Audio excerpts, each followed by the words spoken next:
Good morning students, स्वागत है आपका हमारे YouTube channel nexus math classes पर। और सवाल है यहाँ से 123वां जो आर एस अग्रवाल की हमारी बुक है प्रतिशत का यहाँ से चैप्टर चला हुआ है। उस प्रतिशत चैप्टर में हमारे 1 से लेके 122 सवाल तक कंप्लीट हो चुके हैं। सवाल नंबर यहाँ से आ गया है 123। सवाल नंबर 123 में क्या दिया है? तुलसीराम का वेतन कश्यप के वेतन से 20% अधिक है। तुलसीराम का जो वेतन है वो कश्यप के वेतन से 20% अधिक है। हमारे पास दो व्यक्ति हैं, टी से हमने माना तुलसीराम और के से माना हमने कश्यप। जो तुलसीराम का वेतन है वो कश्यप के वेतन से 20% अधिक है। तो कश्यप का वेतन हम पूरा 100 मान लेते हैं, क्योंकि प्रतिशत में 100 पे ही चलता है और 100 में परसेंटेज पे दिया इतना ज़्यादा, तो उसमें इतना ही ज़्यादा इतना ही कम हो जाता है। तो यहाँ से तुलसीराम का वेतन इससे कितना ज़्यादा है? 20, तो ये हो जाएगा आपका 120। इसने कहा यदि तुलसीराम की बचत 720 रुपये है। तुलसीराम की बचत कितनी है? 720 रुपये, जो उसके वेतन का 4% है। अब तुलसीराम का वेतन कितना है? 120। इसका 4% उसकी बचत है। 4% क्या है उसकी? बचत। तो बचत यहां से कितनी आ जाएगी उसकी? 120 गुणा 4 और प्रतिशत का बटे में 100। 0 से 0 कटेगी, 2 से कटेगा ये 2 दूनी 4 और 2 से कटेगा ये 5 बार। 12 दूनी 24, यानी कि बचत उसकी कितनी आ गई? बचत हुई तुलसीराम की 24/5। ठीक है, 24/5%। और वैसे बचत कितनी है? 720। उसने कहा तुलसीराम की बचत 720 रुपये है, जो उसके वेतन का 4% है। तो कश्यप का वेतन ज्ञात कीजिए। तो यहां से देखिए, जब 24/5% बराबर है 720 के, तो 1% कितने के होगा? 720 बटे में आ जाएगा 24/5, 5 चला जाएगा ऊपर। 24 से काटेंगे, 24 तिया 72, यानी कि 30 बार कटा। तो 1% कितने गया? 5 तिया 15, 150 के। तो कश्यप का वेतन कितना था? 100%। तो 100% कितने के बराबर होगा? जब 1% 150 के बराबर हुआ, तो 100% कितने के बराबर होगा? 150 में 100 की मल्टीप्लाई कर दीजिए, तो ये हो जाएगा आपका 15,000 के। तो कश्यप का वेतन यहां से कितना था? 15,000। क्वेश्चन नंबर 124 में क्या दिया है? एक विद्यार्थी को किसी राशि का 3 सही 1/2% ज्ञात करने के लिए कहा गया। उसने त्रुटिवश उस राशि का 5 सही 1/2% ज्ञात किया, जो 220 रुपये था। यानी कि किसी राशि का कितना ज्ञात करने के लिए? 5 सही 1/2%, यानी कि 5 सही हमने माना, यहां से पहले राशि मान लीजिए, माना वह राशि कितनी है? x है। तो x का कितना ज्ञात करने के लिए कहा गया? 5 सही 1/2, यानी कि 11/2% ज्ञात करने के लिए कहा गया। और वो किसके बराबर है? 220 के। 220 के बराबर है। ये जो उसने ज्ञात किया, जितना मान उसने ज्ञात किया उस राशि का, कोई भी राशि थी, उस राशि का x का 11/2% ज्ञात किया, तो उसका आंसर कितना आता है? 220। अब 11 से 1/2 ज्ञात करने के लिए यहां से इसको प्रतिशत में बदलेंगे, 11x और बटे में प्रतिशत का 100, यानी कि 200 हो जाएगा। बराबर कितना हुआ आपका? 220। 11 से ये कट जाएगा, 11 दूनी 22, ये आ जाएगा आपका 20। 11 दूनी 22। 200 की गुना करेंगे तो कितना आ जाएगा? x बराबर आ जाएगा आपका 2 दूनी 4, यानी कि 4,000। ये राशि थी वो। अब वो पूछता है आपसे कि इसका सही उत्तर क्या है, यानी कि इस राशि को गलती से, इस राशि से गलती से गुणा की थी उसमें, तो इसका उत्तर आया था 220। सही उत्तर ज्ञात करने के लिए आप 400 में कितने की गुणा कर देंगे? 3 सही 1/2% की। 3 सही 1/2% का मतलब है 3 दूनी 6 1 7, यानी कि 7/2% की गुणा करेंगे तो प्रतिशत का बटे में 100 आ जाएगा। अब ये कितना हो जाएगा? 200। 200 से कितनी बार कटेगा? 4,000 है, सॉरी ये 4,000 है। 200 से कितनी बार कटेगा? ये 20 बार। और 7 की गुणा करेंगे 2 में तो कितना आ जाएगा? 7 दूनी 14, यानी कि जो सही उत्तर था वो आपका कितना आया? 140। 125 किस टाइप से है और क्या दिया है? इसने कहा एक कर्मचारी की मजदूरी पहले 40% कम कर दी गई तथा उसके बाद उसमें 50% की वृद्धि कर दी गई, तो उसे कितने प्रतिशत लाभ या हानि हुई?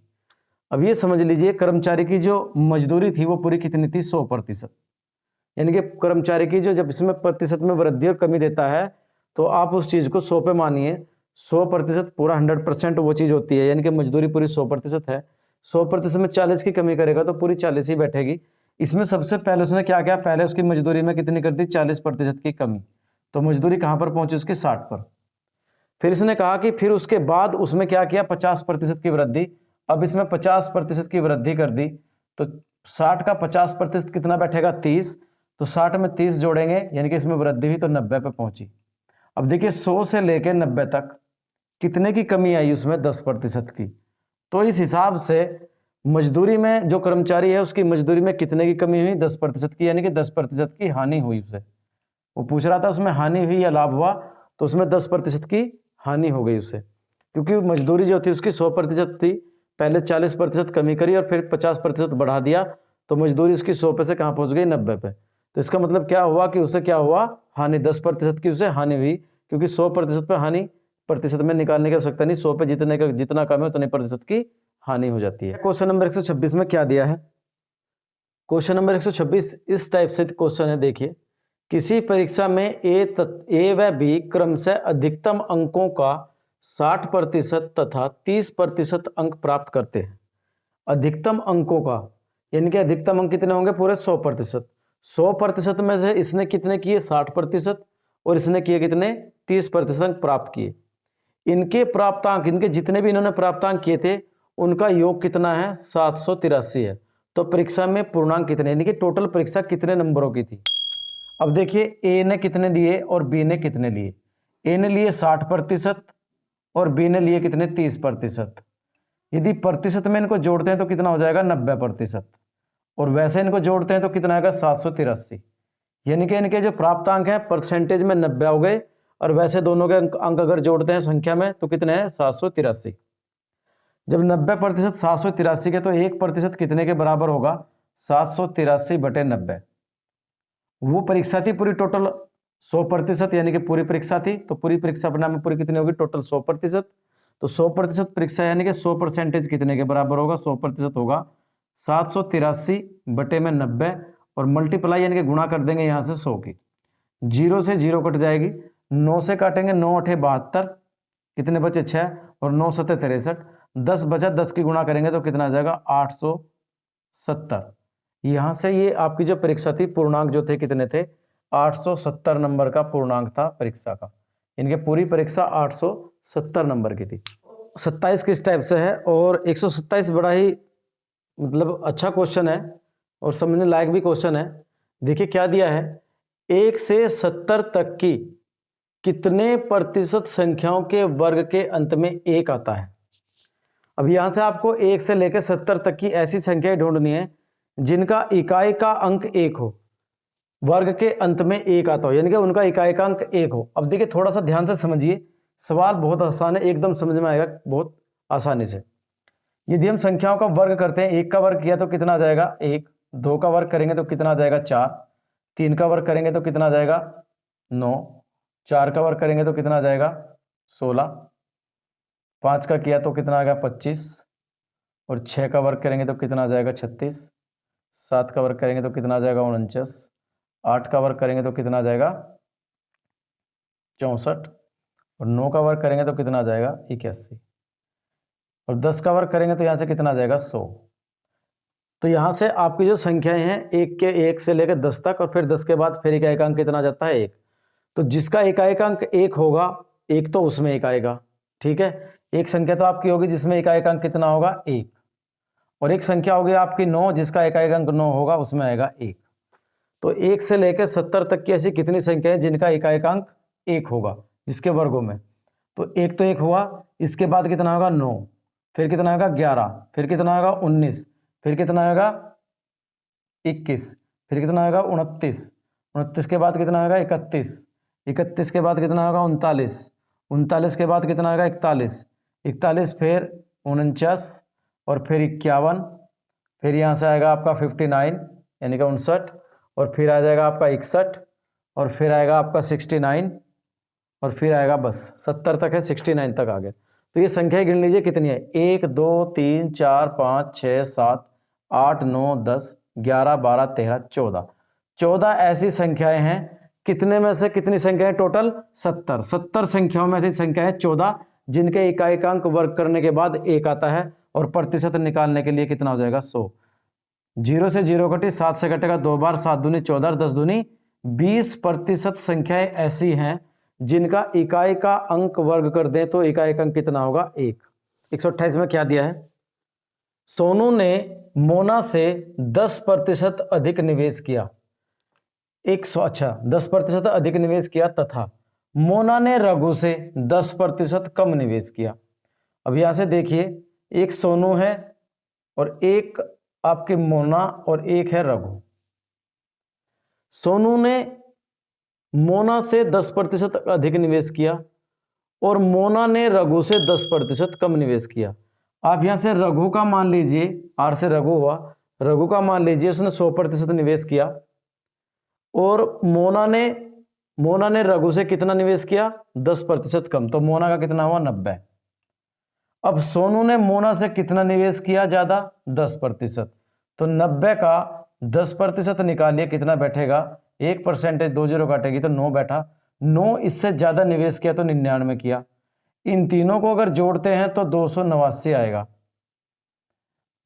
यदि इनकी तीनों के निवेश की राशि जोड़ते हैं तो 289, ये 289% कितने के बराबर होगा आपके 5780 के। तो 1% कितने के बराबर होगा यहां से, ठीक है, 1% कितने के बराबर होगा 5780 बटे में 289। इससे कटेगा ये 2 बार यानी कि 20 बार कट गया। तो रघु का कितना था 100% पूरा, तो 100 कितने के बराबर होगा 20 में 100 की मल्टीप्लाई कर दीजिए, आपका आंसर जाएगा 2000 रुपये। तो रघु ने जो निवेश किया था वे 2000 रुपये निवेश किए थे। 129 में क्या दिया है, क्वेश्चन 129 देखने में बहुत हार्ड है, बहुत बड़ा क्वेश्चन लग रहा है, लेकिन क्वेश्चन बहुत आसान तरीके से कैसे करना है वो समझिए। देखिए, एक कंपनी को बॉल बेयरिंग की 2 किस्तें मिलती है, यानी कि बॉल बेयरिंग बनाने की 2 किस्तें मिलती हैं कंपनी को। पहली किस्त जो है किस्तें मिलती हैं तथा दूसरी किस्त जो है वो पहली किस्त से दुगनी है। आपने माना कि पहली किस्त आपकी x और दूसरी किस्त आपकी 2x यानी कि दुगनी है। हमने मान लिया कि उसकी किस्त जो है कितनी है x है और दूसरी किस्त उसकी कितनी है 2x है। ये कहता है कि पहली किस्त में 1% बॉल बेयरिंग खराब थी और दूसरी किस्त में 4.5% बॉल बेयरिंग खराब थी। यदि कुल 100 बॉल बेयरिंग खराब हो तो पहली किस्त में कितनी बॉल बेयरिंग थी। समझिए, 2 किस्तें मिली, पहली किस्त x है तो दूसरी किस्त उससे दुगनी है। अब पहली किस्त में कितनी बॉल बेयरिंग खराब है 1% और दूसरी किस्त में कितनी बॉल बेयरिंग खराब है 4.5, यानी कि 4.5 का मतलब कितना हुआ 5 से काटेंगे 2 बार, 5 से काटेंगे 9 बार, यानी कि 9/2 है ना, 9/2 यानी कि 4.5, यानी कि 4.5% खराब। यदि इन दोनों को जोड़ दें, इसमें इतनी खराब और इसमें इतनी खराब, दोनों मिलकर खराब कितनी है टोटल, उसने दिया 100 बॉल बेयरिंग खराब है। यदि 100 बॉल बेयरिंग टोटल खराब थी तो 1% इसमें खराब थी और 4.5% इसमें खराब थी, तो टोटल मिलाकर कितनी हो गई आपकी 100 बॉल बेयरिंग खराब। यहां से अब इसका मान निकाल दीजिए, 2 से 2 कट जाएगा, ये 1% और ये 9x, कितना हो गया 10x%। ठीक है, 10x% बराबर कितने का 100 के। यहां से इसका प्रतिशत निकाल दिए 10x बटे में 100 और बराबर कितना हो गया 100। 0 से 0 कटेगी, x बटे 10 बचा और बराबर कितना हुआ 100। 100 में 10 की गुणा करेंगे तो कितना हो जाएगा x बराबर कितना हुआ आपका 1000। और एक पहली किस्त मानी थी हमने ये जिसमें 1% खराब थी, और वो पहली किस्त में पूछता है कि पहली किस्त में कितनी बॉल बेयरिंग खराब थी, तो पहली किस्त x थी, पहली किस्त में कितनी बॉल बेयरिंग खराब थी 1000। यदि दूसरी की पूछता है तो 100 की गुणा आप 2 में कर दीजिए, 1000 की गुणा 2 में कर दीजिए तो 1000 दूनी 2000, इसमें दूसरी किस्त में दुगनी खराब हो जाएंगी, दूसरी किस्त उससे दुगनी थी। ठीक है, इस टाइप से बहुत आसान तरीके से इस क्वेश्चन को यहां से आप कर सकते हैं।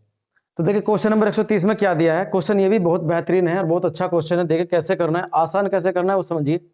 एक परीक्षा में 150% दिए गए थे, एक परीक्षा में टोटल कितने थे 150%, प्रत्येक प्रश्न का 1 अंक था। मीनल ने प्रथम 75 प्रश्नों में से 80% प्रश्नों का सही उत्तर दिया। मीनल ने कितने प्रश्नों का उत्तर दिया? 75 में से 80% का सही उत्तर दिया। 80% का सही, यानी कि उसने 75 में से सही कितने आंसर दिए ये देखिए।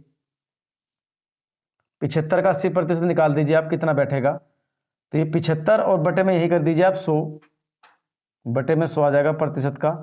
0 से या 25 से काट लिए, 25 या 75 और 25 चौका 100, 4 से काटेंगे 4 दूनी 8 यानी कि 2 और 20 दिया 60। 60 क्वेश्चन उसने सही किए। अब शेष क्वेश्चन कितने बचे? 75। 75 में से वो ये पूछ रहा है कि 75 में से कितने क्वेश्चनों का सही उत्तर दे जो पूरी परीक्षा में टोटल उसे कितने मिल जाए। 60% अंक प्राप्त करने के लिए उसे शेष प्रश्नों में से कितने प्रश्नों का सही उत्तर देना पड़ेगा। यानी कि टोटल उसे 60% अंक चाहिए टोटल परीक्षा में, यानी कि 150 नंबरों में। ठीक है, 150 नंबरों में से कितने चाहिए? 60% अंक। पहले 75 में से 80% उसने सही किए, यानी कि 75 में से उसने 60 सही कर दिए। अब आगे कितने बचे? 150 में से 75। 75 में वो कितने अंक सही करे जो उसे 150 का 60% मिले? तो आप यहां कर लीजिए 60 बचे, ये अंक कितने आए आपके? 60। टोटल कितने कर दिए उसने? 60। अब 60 तो ये करे और प्लस कितने बचे आगे? 75। 75 में वो कितने प्रतिशत अंक सही करे जो उसका 150 में से 150 में से कितना आ जाए? 60% आ जाए। ये इसके बराबर होंगे। ठीक है, तो यहां से नोट कर लीजिए इसको। 60 प्लस 75 का x% निकालेंगे तो 75 बटे 100 x आ जाएगा और बराबर ये कितना आ जाएगा? 1% से 2 जीरो कटेगी, 15 6 कितना आ जाएगा? 90। ठीक है, 25 से काट देंगे, 25 या 75 और 25 चौका 100। 60 को आप उधर ले जाइए तो 3x बटे 4 बचेगा और बराबर ये 60 उधर जाकर के माइनस का हो जाएगा। 90 में से जब इधर जाके 60 घटेंगे तो कितना बचेगा? 30। 3 से 30 कट जाएगा 10 बार और 4 की गुणा हो जाएगी तो x बराबर कितना हो जाएगा? 40। यानी कि अगले जो क्वेश्चन थे शेष, अगले क्वेश्चन जो थे शेष 75 में से वो कितने क्वेश्चन सही करे जो उसे पूरे 60% अंक मिले, तो उसको 40% और सही करने होंगे। अगले 75 क्वेश्चन जो बचे थे शेष उनमें से 40% और सही करने होंगे तो उसे पूरी परीक्षा में 60% अंक यहां से प्राप्त हो जाएंगे। तो अगला जो क्वेश्चन है 131वां, वो अगली वीडियो में देखिए। तब तक के लिए बने रहिए हमारे साथ और हमारे चैनल के साथ। तो वीडियो को लाइक और शेयर कर दीजिए और चैनल को सब्सक्राइब कर लीजिए। मिलते हैं अगली वीडियो में 131वें क्वेश्चन के साथ। तब तक के लिए धन्यवाद।